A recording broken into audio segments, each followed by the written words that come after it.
Dear student, आज हम concept of gene के बारे में पढ़ेंगे। जीन आनुवंशिकता की मूल भौतिक और कार्यात्मक इकाई है। जीन डीएनए से बने होते हैं। कुछ जीन प्रोटीन नामक अणु को बनाने के लिए निर्देशित कार्य करते हैं। हालांकि कई जो जीन होते हैं वो प्रोटीन के लिए कोडोन या प्रोटीन को कोड नहीं करते। प्रत्येक व्यक्ति के पास जो जीन होते हैं वो उसमें से आधे माता से और आधे पिता से मिलते हैं। इस चित्र में हम देखेंगे कि ये एक कोशिका है जिसके अंदर केंद्रक है और इस केंद्रक के अंदर ये गुणसूत्र है। आप जानते हैं गुणसूत्र बनते हैं डीएनए और स्टोन प्रोटीन से। ये डीएनए नाइट्रोजन क्षारक, फॉस्फेट और शुगर से मिलकर बना है। ये जो नाइट्रोजन क्षारक होते हैं ये एक जो जीन है, कुछ जो पॉलीपेप्टाइड श्रृंखलाएं मिलकर एक जीन का फॉर्मेशन करती हैं और किसी लक्षण का प्रदर्शन या उसके लिए रिस्पॉन्सिबल होती है। अब जो जीन की बहुत छोटी से छोटी जो इकाई है उसके बारे में हम पढ़ेंगे, या मॉडर्न जो कॉन्सेप्ट है उसके बारे में पढ़ेंगे। क्या है आखिर जीन? तो जीनोम जो है वो आनुवंशिक जानकारी के लिए एक पीढ़ी से दूसरी पीढ़ी में स्थानांतरित किया जाने वाला पदार्थ जीन कहलाता है। और ये जीनोम जीवों के निर्माण व रखरखाव का खाका होता है।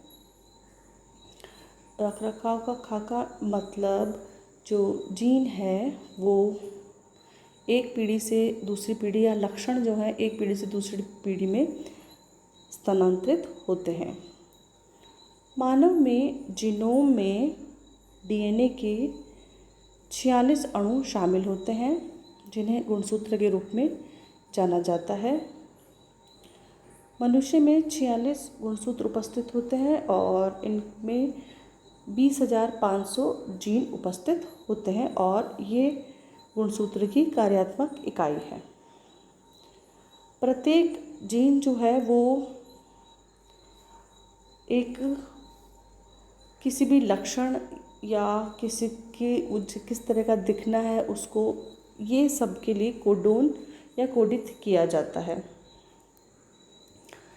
हम जितने भी विश्व में लोग हैं उन सभी का जो जीनोम है या जीन स्ट्रक्चर है वो 99.9% बिल्कुल एकदम समान है। केवल 1% में ही हमें इतनी विभिन्नता आती है उस 1% से, जैसे हम एक दूसरे के जैसे दिखते भी नहीं, बहुत अलग दिखते हैं। हर एक इंडिविजुअल अपने आप में एक अलग पहचान रखता है अपीयरेंस वाइज। अब जो एक जीन है वो एक डीऑक्सीराइबोन्यूक्लिक एसिड या डीएनए का एक खंड है, या एक इसको कहें एक अनुक्रम है, या पूरे जीनोम को प्रदर्शित करते हैं। इसमें प्रोटीन, आरआरएनए, टीआरएनए आदि का उत्पादन करने के लिए आवश्यक जानकारी होती है जो कि कोडोन के रूप में उपस्थित होती है। और इनमें रिकॉम्बिनेशन करने, नया संयोजन बनने आदि की भी संभावना रहती है। ये अन्य लक्षणों को प्रभावित कर सकते हैं। केवल एक लक्षण के लिए आंशिक रूप से जिम्मेदार हो सकते हैं, जबकि अन्य जीन भी उस विशेषता पर अपना प्रभाव डालते हैं। जीन की उपयुक्त परिभाषा में जीन संरचना पर जब जो शोध किए गए उसके अनुसार देखा गया जो जीन है वो उसमें सिस्ट्रॉन, रेकॉन और म्यूटॉन जैसी संरचनाएं भी होती हैं। पुनः प्राप्ति करें, ये वह जीन होते हैं जो भीतरी स्थान में रिकॉम्बिनेशन में भाग लेते हैं। तो पुनः प्राप्ति मतलब वापस से रिकॉम्बिनेशन कहा जाता है इन्हें। एक जीन के भीतर पुनर्विचारों के बीच एक न्यूनतम दूरी होती है और पुनर्संयोजन एक पुनर्गठन के भीतर नहीं हो सकता। अतः पुनरावर्तन शब्द पुनर्संयोजन की एक इकाई है। सिस्ट्रॉन यह एक जीन में सबसे बड़ा तत्व है जो प्रोटीन संश्लेषण के दौरान एक पॉलीपेप्टाइड को घेरता है। शब्द सिस्ट्रॉन एक परीक्षण को संदर्भित करता है जिसे सिस ट्रांस टेस्ट कहा जाता है, जो एक पूरक परीक्षण के समान होता है। और शब्द सिस्ट्रॉन फंक्शनल की एक इकाई के रूप में काम करता है। अगर सीधे शब्दों में कहा जाए तो सिस्ट्रॉन के द्वारा एक कोडोन की तरह काम करते हैं और एक प्रोटीन का फॉर्मेशन करते हैं या एक पॉलीपेप्टाइड का फॉर्मेशन किया जाता है। इसमें सिस और ट्रांस दो कंडीशन उपस्थित होती हैं। एक सिस्ट्रॉन जीन के लिए एक वैकल्पिक शब्द है। सिस्ट्रॉन शब्द का उपयोग इस बात पर जोर देने के लिए किया जाता है कि जीन एक सिस ट्रांस परीक्षण में एक विशिष्ट व्यवहार प्रदर्शित करते हैं। नेक्स्ट है म्यूटॉन। म्यूटॉन आनुवंशिकी में एक शब्द है जिसका अर्थ है गुणसूत्र में सबसे छोटी इकाई जिसमें कि म्यूटेशन द्वारा बदला जा सकता है। ये जो शब्द है वो सिमोर बेंजर ने 1955 में जब वो बैक्टीरियोफेज T4 पे काम कर रहे थे तब उन्होंने ये देखा था और उसका नाम दिया म्यूटॉन। वह एक जीन के भीतर तत्व है, म्यूटॉन के बारे में बात हो रही है, जो एक उत्परिवर्तन से गुजर सकते हैं और उत्परिवर्ती फिनोटाइप के उत्पादन के लिए नेतृत्व कर सकते हैं। म्यूटॉन शब्द उत्परिवर्तन की एक इकाई है। प्रत्येक जो एक रैंक होती है उसमें एक जो बेस होता है उसके भीतर कई म्यूटॉन हो सकते हैं और एक पुनर्रचना के भीतर कई म्यूटॉन पुनर्संयोजन के कारण जुड़े रह सकते हैं। मतलब एक जीन के बारे में बात करें तो एक जीन में एक से अधिक, अगर एक जीन ये इस तरह से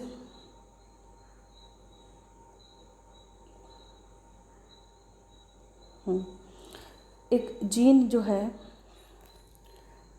उसके अंदर ये जीन माना एक यहाँ से लेके यहाँ तक एक जीन है, उसमें एक से अधिक सिस्ट्रॉन हो सकते हैं। ये माना इसके अंदर ये सिस्ट्रॉन है और एक सिस्ट्रॉन में ये माना एक सिस्ट्रॉन है, इस सिस्ट्रॉन में कई पुनर्विचार या रिकॉम्बिनेशन की क्रिया हो सकती है। यहाँ पर कई रिकॉम्बिनेशन की क्रिया हो सकती है। अब इस रिकॉम्बिनेशन में भी ये एक में म्यूटेशन की क्रिया हो सकती है। तो सबसे छोटी जो इकाई हुई वो म्यूटॉन हुई। अब जीन को हम अलग अलग रूपों में जानते हैं, जैसे कि ये क्रोमोसोम के रूप में रहता है, इसके द्वारा एंजाइम का फॉर्मेशन किया जाता है और कोई लक्षण को प्रदर्शित करता है। इसके दो अलग अलग एलील्स उपस्थित होते हैं, फॉर्म्स उपस्थित होती है जिसे कहें, और ये यूनिट ऑफ जेनेटिक्स में ट्रांसमिशन, रिकॉम्बिनेशन, म्यूटेशन और फंक्शनल की तरह काम करता है। एक जो जीन होता है वो पॉलीन्यूक्लियोटाइड श्रृंखला के रूप में वर्णित किया जा सकता है या डीएनए के खंड के रूप में कहा जा सकता है। यह एक कार्यात्मक इकाई है जो किसी विशेषता जैसे आँखों के रंग को नियंत्रित करना आदि है। सबसे पहले जो बीडल और जो टेटम थे उन्होंने एक एक्सपेरिमेंट किया और उन्होंने पाया कि जो जीन होता है वो डीएनए का एक खंड है और ये जो खंड है किसी एक एंजाइम का फॉर्मेशन कर रहा है। तो उन्होंने एक परिकल्पना दे दी, हाइपोथेसिस जिसे कहते हैं, एक जीन एक एंजाइम, मतलब एक जीन के द्वारा एक एंजाइम का फॉर्मेशन होता है। कुल मिलाकर हम ये जानना चाहते हैं आखिर ये जीन कितना बड़ा है, किस प्रकार का है और इसको कैसे डिफाइन किया जाए। तो उन्होंने कहा, बीडल व टेटम ने, एक जीन एक एंजाइम का फॉर्मेशन करता है, लेकिन ऐसा नहीं है। एक जीन के द्वारा एक एंजाइम का ही फॉर्मेशन नहीं होता कि उसको फिक्स कर दिया जाए कि बस ये एक जीन केवल एक एंजाइम ही फॉर्म कर सकता है। इसके द्वारा प्रोटीन का फॉर्मेशन भी होता है। तो अब जो परिभाषा चेंज करी उसके बाद एक जीन एक प्रोटीन की परिकल्पना दी। लेकिन ऐसा भी नहीं है कि एक जो जीन है वो एक प्रोटीन का ही फॉर्मेशन करेगा, और प्रोटीन का फॉर्मेशन तो होता भी नहीं है। ये पॉलीपेप्टाइड अमीनो एसिड की श्रृंखलाएं बनती हैं और ये अमीनो एसिड बाद में जुड़ती हैं। तो चूँकि प्रोटीन मैसेंजर आरएनए द्वारा अनुवादित एमिनो एसिड की पॉलीपेप्टाइड श्रृंखला है, इसलिए जीन को एक जीन एक पॉलीपेप्टाइड संबंध के रूप में परिभाषित किया गया था। अब कुछ जो प्रोटीन होते हैं या एमिनो एसिड होते हैं वो एक ही पॉलीपेप्टाइड द्वारा नहीं बने होते हैं, एक से अधिक पॉलीपेप्टाइड चेन के द्वारा भी बने होते हैं। जैसे कि हीमोग्लोबिन की बात करें तो ये 2 प्रकार की श्रृंखला ए और बी से बने होते हैं। एमिनो एसिड के अनुक्रम होते हैं और विभिन्न जीनों द्वारा कोडेड किए जाते हैं। तो जीन को एक जीन एक पॉलीपेप्टाइड संबंध के रूप में परिभाषित किया गया। क्या है उसका संबंध? अब नेक्स्ट है आणविक परिभाषा के रूप में अगर हम जानें तो क्या होता है। जो लॉडिश थे उन्होंने कहा कि जो जीन होता है वो पूरे न्यूक्लिक एसिड अनुक्रम होता है, जो उसको सीक्वेंस होती है उसको परिभाषित किया जाता है, जो एक कार्यात्मक जीन उत्पाद के लिए संश्लेषण के लिए आवश्यक है, और जो एक पॉलीपेप्टाइड या किसी प्रकार की आरएनए हो सकते हैं। संरचनात्मक जीन के अलावा इसमें सभी नियंत्रित अनुक्रम या गैर कोडिंग इंट्रॉन भी शामिल होता है। जैसे अब अधिकांश जो प्रोकैरियोट्स होते हैं उसमें पॉलीसिस्टोनिक मैसेंजर आरएनए होता है। मतलब एक जो डीएनए का खंड है जिसमें कि जीन उपस्थित है, तो वो ऐसा नहीं है कि उससे केवल एक ही संरचनात्मक पदार्थ प्राप्त हो। पॉलीसिस्टोनिक है तो वो थोड़ी थोड़ी दूरी में काफ़ी सारे एंजाइम या किसी प्रोटीन के संश्लेषण को प्रेरित कर सकता है, जबकि यूकैरियोट में मोनोसिस्टोनिक होते हैं मैसेंजर आरएनए। मतलब एक मैसेंजर आरएनए से केवल एक ही प्रकार के एंजाइम या प्रोटीन का फॉर्मेशन होगा। ये एक चित्र है जिसमें कि एक्सॉन और इंट्रॉन दिखाई दे सकता है, और ये एक डीएनए है। डीएनए में एक्सॉन और इंट्रॉन दोनों उपस्थित होते हैं।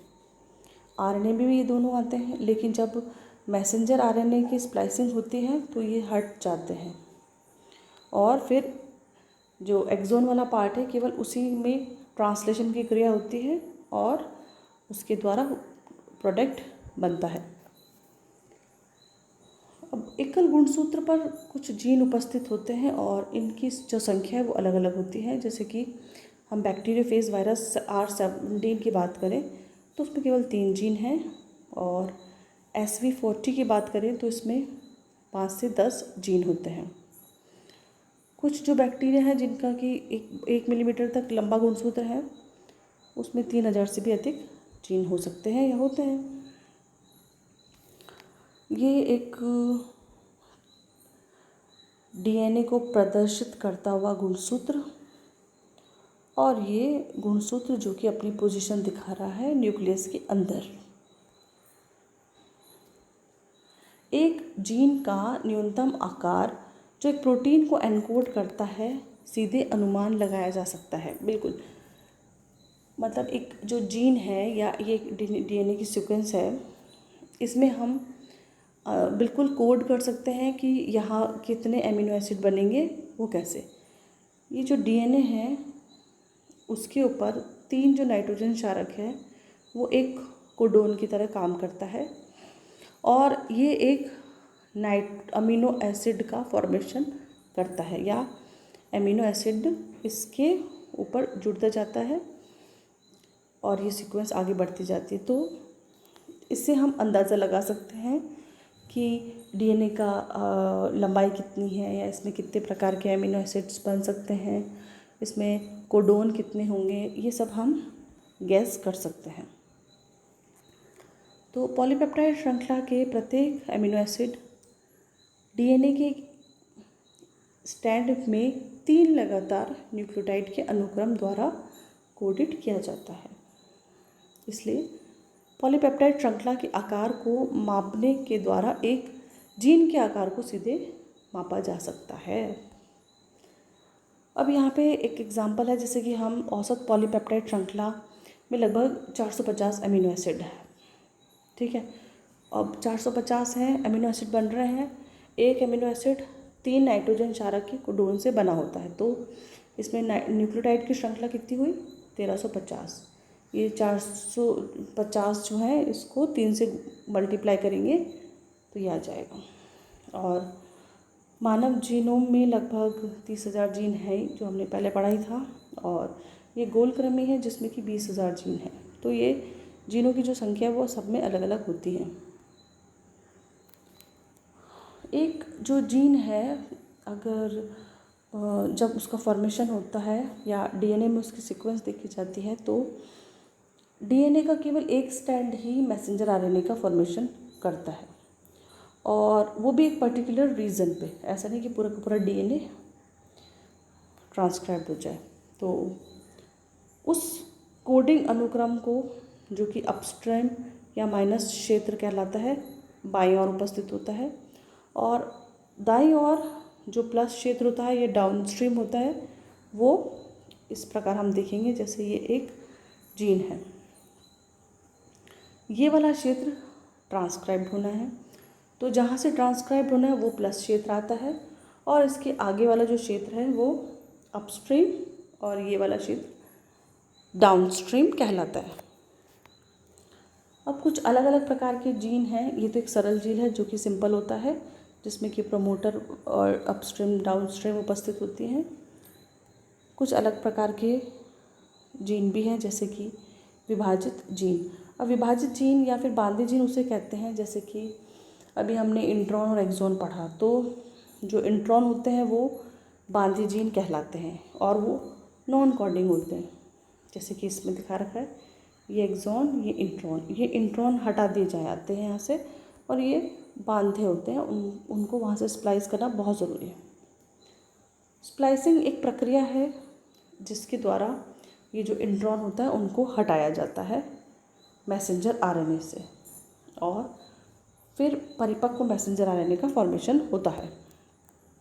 ये एक क्रिया है, इस प्रकार से स्प्लाइसिंग होती है, और ये हटके इस प्रकार से बन जाता है। अब कुछ जो होते हैं अतिव्यापी जीन भी। अतिव्यापी मतलब, जैसे हमने कहा अभी कि 3 एमिनो एसिड का कोडोन होता है, मतलब 3 नाइट्रोजन क्षारक मिलकर या कंटिन्यूशन में 3 नाइट्रोजन क्षारक जो होते हैं वो एक कोडोन की भांति काम करते हैं, और उसके द्वारा एक एमिनो एसिड कोडित होता है। पर यहाँ पर है अतिव्यापक जीन, मतलब कोई एक सीक्वेंस है, तो उसमें जब वो नेक्स्ट एमिनो एसिड या कोडोन पे जाएगा तो पहले वाले का नाइट्रोजन क्षारक काम में लेगा।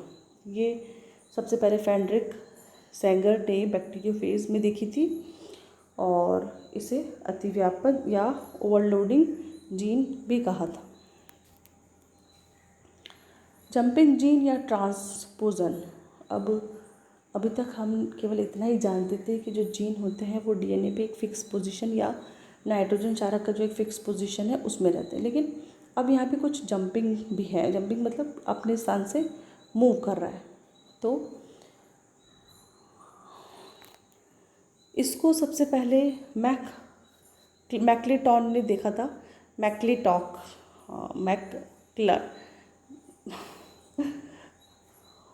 बारबरा मैक्लिटॉक ने खोजा था। अब ठीक है ना, बारबरा मैक्लिटॉक ने खोजा था, और इसमें इन्होंने देखा था कि इस प्रकार की प्रक्रिया हो रही है जिसको कि ट्रांसपोजन या जंपिंग जीन कहा गया था। ये मोबाइल जीन भी कहलाती हैं, और वे जीनोम के भीतर कूद सकते हैं। इस प्रकार के जीन अभिव्यक्ति को प्रभावित कर सकते हैं। ट्रांसपेरेंट तत्व डीएनए के मध्यम रूप से दोहराए जाने वाले वर्ग के घटक हैं। अब ट्रांसपोजन क्या होता है? जैसे एक सीक्वेंस है डीएनए की, और उस डीएनए पे कुछ इस प्रकार के नाइट्रोजन क्षारक जुड़े हैं, जैसे कि पैलिएंड्रोमिक। पैलिएंड्रोमिक मतलब जैसे ये एक सीक्वेंस है, यहाँ पर यहाँ अगर हम यहाँ से पढ़ें इसको इस तरह से और इसको इस तरह से पढ़ें तो GTAGT सेम यही यहाँ से दिखाई देगा, GTAGT। और इसको हम यहाँ से पढ़ें और इसको यहाँ से पढ़ें तो CATCA इसको कहते हैं पैलिएंड्रोमिक श्रृंखला। एक ट्रांसपोज़ोन अच्छी तरह से परिभाषित सिरे हैं। इसमें एक लंबा केंद्रीय भाग होता है, जैसे भी हमने देखा। दोनों छोर पर प्रत्येक ट्रांसपोज़ोन में विशिष्ट अनुक्रम होता है जो विपरीत किस्म पर उल्टे दोहराए जाते हैं, जैसे कि पैलिएंड्रोम कहा जाता है। बहुत पूछा जाता है पैलिएंड्रोम किसे कहते हैं। ये टर्मिनल ट्रांसपोज़ोन की पहचान करने में मदद करता है। वह साइट जहाँ पर ट्रांसपोज़ोन डाला जाता है उसे लक्ष्य साइट या प्राप्तकर्ता साइट कहा जाता है।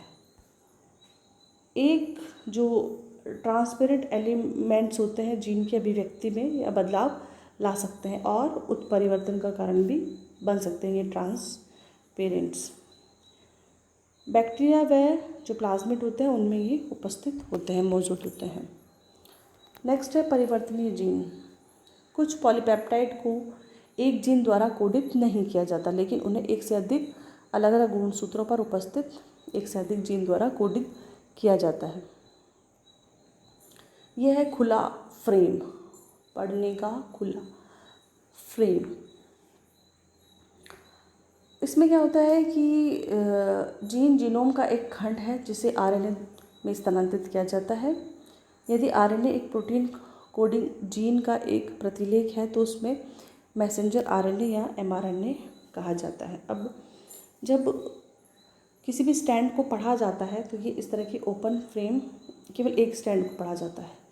इसमें एक प्रारंभिक बिंदु होता है और एक टर्मिनेटर होता है, जहाँ से ये और स्टार्ट कोडोन होते हैं, स्टॉप कोडोन होता है। जैसे कि ये फ्रेम को प्रदर्शित कर रहे हैं, यहाँ पे एक स्टार्ट कोडोन होता है AUG और एक स्टॉप कोडोन होता है UAA इस तरह से। तो प्रोटीन कोडिंग जीन के जिस भाग में प्रोटीन का अनुवाद किया जाता है उसे ओपन रीडिंग फ्रेम कहा जाता है। इसमें ट्रिपल न्यूक्लियोटाइड कोडोन है। ओपन रीडिंग फ्रेम एक दिशा कोडोन के साथ शुरू होता है और एक समाप्ति कोडोन के साथ समाप्त होता है।